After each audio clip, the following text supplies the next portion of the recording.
Welcome to Conversations to Inspire. I'm your host, Kim Adams. And as always, I'm wanting to inspire you to follow your dreams or chase whatever it is that you are after in life. And if you've listened to a few of my episodes, I have spoken to a lot of people, especially women, who have totally changed their career, maybe started a business, become entrepreneurs in midlife, maybe started several businesses, changed their profession, or even moved countries following love. And I love speaking to people like that because they are so courageous in taking that leap, and I want to inspire people to do that. However, we also have to be a little bit pragmatic and a little bit sensible, and especially if you are in your 40s or 50s, financial security is something that you do have to think about before you take that leap. And in fact, I think it is having a little bit of financial security that does help you have that courage to take a leap and maybe take a risk. So today I'm really excited to have Christine Lusher here with me, who is an accredited financial planner and money mentor. And she really is interested in helping women identify their financial independence figure and really set themselves up financially. So welcome, Christine. Thanks, Kim. Happy that you invited me on. Excited to speak to you. Yeah, great. And I don't know if it's just me, but I'm wondering, do you find that many women kind of don't focus a lot on the financial side of their life for whatever reason and kind of just let that, I don't know, bubble along for a while until they suddenly realize that they need to do something? Is that just me, or do you see that a lot in your clients? Yeah, it's certainly something that a lot of women do, and even people in general just, tick along, just doing what you're doing, just keep going and going. Maybe your work's originally set up a super fund for you and you don't really pay any attention to it for years and years. And yeah, it's just not paying detail attention, just sort of paying your bills and getting by and going on holidays, but not actually setting up a true, long-term financial strategy for yourself. So yes, people certainly just drift along with their finances. And is there sort of a bit of a money mindset thing that you find you have to work with your clients around? Because I know in having participated in coaching masterminds with business coaches, a lot of the time they talk about people sort of having these negative money mindsets where they maybe scared of money in a way, or have been brought up in a family where money was scarce, so that is part of the reason that they don't really take charge of their money. Yeah, it can be very, very varied. Sometimes people, if they've come from maybe a poorer background and everything was really tight, although they have money, they think that they don't. So they're sort of not spending money. And sometimes people are accumulating too much. Or on the other side of things, people that might have come from a background of surplus and they might not have surplus, are just spending too much and then getting into trouble with, personal debt. So your mindset is certainly a big part of financial planning and managing your own money, is working out, what your relationship to money is, what type of a spender you are, why you're spending in certain things. Yeah, it's a really big part of it, and also just the blockages of, you know, why putting your head in the sand. It's like, well, I've got enough to pay my bills. I'll just keep doing what I'm doing and not worry about it. It's a bit stressful to look at your finances in detail. So there's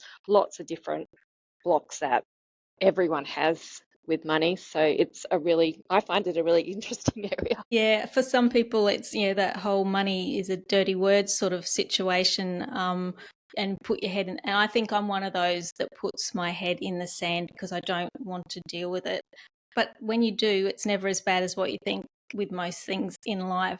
So, financial independence figure, what is that, and why do you have such an interest, I guess, in that idea? Yeah. So financial independence figure is it's all tied in with people's retirement numbers and when they can retire, or have enough money so that you don't have to work anymore. So it can be, it's, I guess, two stages. It's having that lump sum, so you know, oh, once I get to this age, I've got enough money to live the rest of my life quite comfortably. And we also need to know how much money you need to live the rest of your life comfortably. So in order to do that, we sort of work out what you're currently spending, what you may potentially need when you do cut down on your work, so that we know what lump sum you're going to need to live the rest of your life. And with women, I think if you're in your 40s, there's a statistic that I love. If you're a woman in your 40s, you have a 50-50 chance of living well into your 90s. So the fact is that women, we're Wow. going to live very long lives. So it's a fact of, you know, a couple of, or a generation ago, you know, people got to 60 and then they retired, and you know, they might have got on the pension and topped up a bit of, they didn't have super back then, but even 10 years ago, retire at 60, get the age pension, and then, you know, top it up with superannuation. But now age pension's not until 67. Top it up with a little bit of super. You know, if your superannuation runs out and you're a single person, the age pension is probably not going to cover you for that long, particularly if you're living well into your 90s. So it's about how you make your money during your working life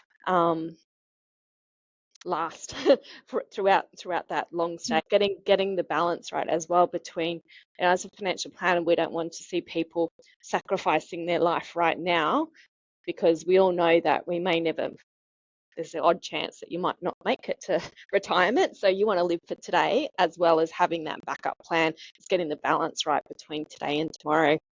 So that's all what financial independence figures are all about. Yeah. Yeah. And it's something that we haven't necessarily learnt from our parents, because like you say, it was different then. So how they managed their money and moved into retirement is really quite different for many of us. And many more women are working longer in professions and accumulating superannuation. So we need to understand how to do that. So what's the difference, and how do you work with an accountant, for example? So a financial planner and an accountant, do they work together for someone to help with planning for the future? Yep. Or So is it I very guess, different? yeah, if you're an individual, an accountant would help you with your tax returns and taxation planning. So if you've got investments, I'll do the tax returns for all of that. But I guess when I'm talking about personal finances, they're not business finances. Accountants are almost looking at what's already happened. So you go and see your accountant and say, what's happened? This is what's happened for last year. Maybe do a little bit of tax planning for next year to work out if there's anything you can do to minimize your tax. But it's more of a backwards looking thing. Whereas a financial planner looks at your overall situation, and then we've got very powerful financial planning software that will project your numbers out well into the future. So we can sort of say we are authorized on the tax practitioner board as well. So we do a little bit of taxation planning, usually in conjunction with your accountant if you have one. And we look at how we can not only minimize your tax, but maximize your superannuation, reduce your debt, get a backup plan, everything looking in right out into the future. So yeah, accounting and financial planning, you know, if you haven't had experience with a financial planner, people can get confused between the different roles, but they are sort of two. We both work with numbers and a little bit of tax, but we're definitely very distinct. But when it comes to, I guess, people that own their businesses, accountants are probably a lot more involved in their, you know, running their businesses and doing their annual returns. And particularly if it's a small business, a lot of time people's personal finances and business finances are sort of all intertwined. So it's, you know, making sure that there is appropriate separation, that you know, you can withdraw money from the business in the most tax effective way, and how that affects your overall personal finances. So there's a lot of work where financial planners will communicate with accountants in that space. But yeah, if you're a business owner, you need both. If you're a person, depending on your personal situation, not everyone needs a personal tax accountant. You just probably need someone to help you do your tax returns. It depends on your personal situation and how complex your affairs are. Yeah. And I think a lot of the women I know who follow me on Instagram, for example, and who are hopefully listening to the podcast, many of them are in their own sole business. And a lot, I think, what I've seen anyway in the last sort of 4 years since the pandemic, etc., a lot of people have gone, you know what, I don't want to work for big corporations anymore or for government, and are now starting out on their own in a sole business sort of situation. What are some of the things that you're seeing in that space as more people, but especially women, who are going, you know what, I'm sick of working for other people, I want to work for myself, but they may not necessarily have that experience? And I use myself as an example. I've always worked for a big organisation. So while I have the skills, my expertise, running a business and the numbers and planning around that, it was just totally foreign for me. So do you see more of that sort of trend? Yeah, I do. And I guess my warning to people that are sort of thinking about doing that is sometimes the grass can be a little bit greener. And what I don't want to see happen to women, and I have seen happen in the past, is people go, oh, you know what, I want the freedom of being self-employed. But the reality of being self-employed is you've got not only your job to do, your income making work, but you've also got all this other stuff to do, marketing and bookkeeping and IT and all this other stuff. So what you do find is sometimes people may not earn as much money when they're self-employed as when they're employed by a big business. So my warning is always, make sure that you pay yourself. If you can't pay yourself, and give yourself a reasonable amount of time to set up a business, but if you can't start paying yourself a decent living within, give yourself a time frame, maybe a year, maybe 18 months, depending on how big a backup stash you've got. But you need to pay yourself properly. Otherwise, what you're doing is just an expensive hobby. You might as well go and sit by the pool. Or sometimes these people's businesses are actually costing them money, and then you really have to sort of have a hard look and sort of say, well, is it worth my time to run this business, or should maybe I go back and do something else? But on the other side, I do love the freedom of being self-employed. So if it does work for you, that's great, but it's very important to get your head around the numbers and think of it. First of all, this is a business. This isn't a hobby. I need to make money. So yeah, getting your business structure right. That would be with your accountant, registering for GST, all that type of stuff. Whether or not you need to do a business course or get a business coach on your side to make sure that you're, doing what you need to do, because there's no point spending all day doing business templates if you're not making any money. That would just be a waste of time. You might as well sit by the pool. So it's just getting that. My warning is, don't start a side hustle unless you're very certain that you can make money. Back yourself, but yeah, make it work. Love what you said there, Christine, and I hate it as well, because I went to an accountant a few years ago and he used the H word, hobby, and said, look, if you're going to be doing this, this is just a hobby unless you do X, Y, and Z. And it was a bit of I was like, how dare he call my budding business a hobby?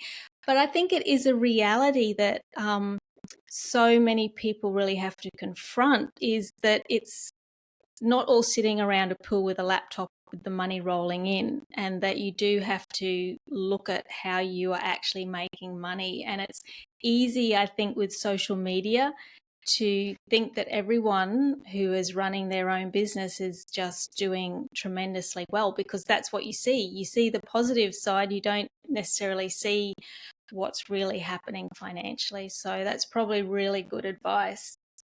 Also, if someone is sort of trying to start a business, it's like, maybe can you stay in your existing job for 3 days and then start at 2 days and build it up slowly? So you've still got income coming in, you're still setting up your business, but you've got the best of both worlds, rather than making a hard, fast cut and then, finding out in 12 months' time that it's potentially not going to work, or because it does take so long to get some momentum. That would be my suggestion. Yeah, the whole idea of easing in slowly rather than jumping out, which is what a number of years ago I did just leap and that was a bad thing to do. This time I did ease in a little bit more slowly by going part-time first. We get so excited, don't we, though, when we have an idea or we have our business or our, project that we want to birth. We just want to jump in, but this is really about being sensible as well as courageous. So one of the other things that I know many women and men, most of my listeners I think are women, is that deal with financially is the whole relationship and the breakdown of relationships. So do you work also with people who are going through divorce or separation? And what are some of the, I guess, the key lessons that you've learned by working with couples who are separating over the years? Yeah.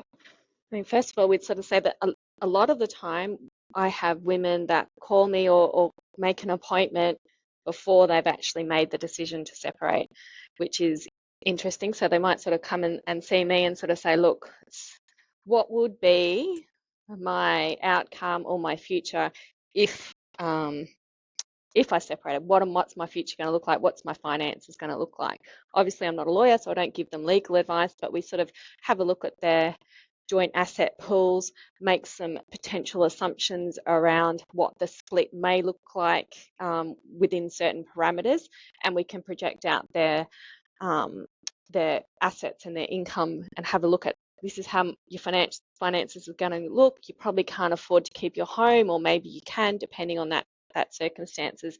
And the great thing is if people are stuck in a relationship that they're not loving, but maybe they are they don't love it, but it's not super bad that they are in danger, but they're just on the verge of, oh God, should I stay or should I go? Having that financial knowledge that, yeah, you're going to be okay, or, well, it might be a bit tough, but, we've seen worse, you'll get through it.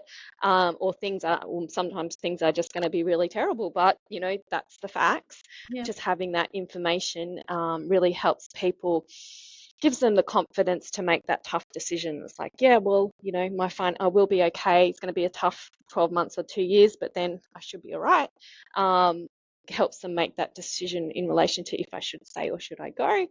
And then once women have decided to separate, we work a lot with the lawyers to sort out, what's the asset pool, what type of, should we go for more superannuation or should we go for house? And because not all dollars are created equal when it comes to separating. So we help women through that mediation or process where they work out, what assets they can split with their ex-partner. So that's quite a interesting field that we do as financial planners, and often people don't realize that that's the type of work that financial planners can do as well, is helping people devise the next stage of their life, particularly if their ex-partner is looking after all the finances and they don't know what's happening, which happens a lot. Maybe the ex-husband set up a self-managed super fund because he thought he was an amazing property developer, and she signed all the documents along the way. So it's unraveling that and sort of saying, this is what you've got, because sometimes people don't know, and working backwards to give them some confidence that, and it's also, we had a woman not so long ago. It's just, basic banking structures. How do you set up how should you pay your bills and all that type of stuff? So it really just depends on, we can go right from the base level to unraveling super funds if that's what Very needs complex. to be done. Yeah. Right. What do you mean? You made an interesting statement then, not all money is equal, or not all assets are equal. What do you mean by that? I guess then when, in terms of separating assets in terms of a divorce, you might have the family home and then you might have an investment or an investment property. But if both of those were to be sold, the family home is tax-free, whereas the investment properties, there could be some capital gains tax. So you have to consider tax when you are splitting up the assets and what your financial future is going to look like. Because if you take the investment property and the ex-husband takes the house and they're both equal, and then you go to sell the investment property and there's a big tax liability, well, you've effectively got less.